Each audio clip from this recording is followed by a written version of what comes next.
Charles,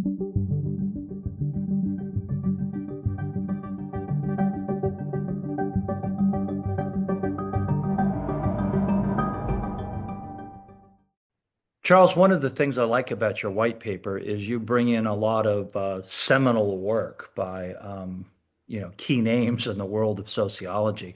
One of those names is Arlie Hochschild. She talks about the concept of emotional labor. Now, for someone who's never heard that term or doesn't know exactly what that means, those two words together, why does it matter here in a healthcare setting? I think it matters in two big ways. The first, of course, is that some jobs require more emotional labor than others, more emotional investment in what it is you're doing. Sometimes the emotional investment becomes the central expectation of that particular job, the central expectation of what the entire organization is all about.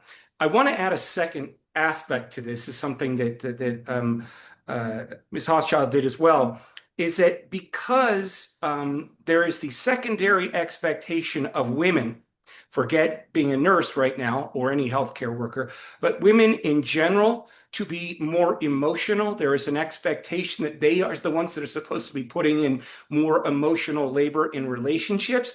This has a bias towards women. I think that a male engaged in this behavior in healthcare field maybe would not be looked at as like that as much as a woman would. So again, I think this goes back to the expectations of women versus men in that particular field.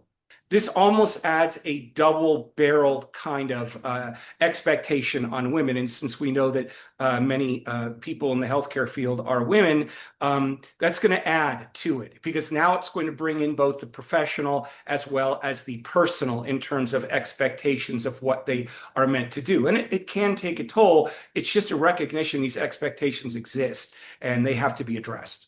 Charles, I think your paper also makes an uncomfortable observation, and that is when composure becomes the measure of professionalism, the worker who says, this is not acceptable, well, they can actually end up looking like the problem. Can you address that in a little bit more depth? Yeah, and this is a fundamental misunderstanding of the patient or the patient's family of who that healthcare worker is and what they are supposed to be doing.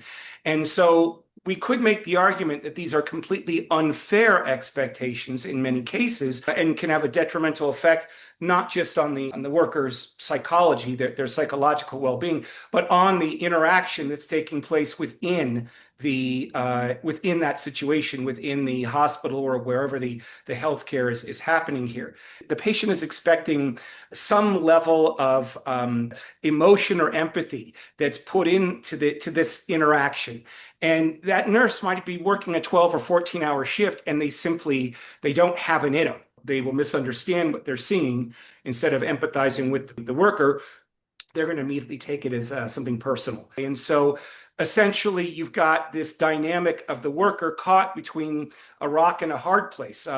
In some ways, there's no winning scenario for them. And so they're going to be looked at as either angry or mean or less competent or simply not good at their job.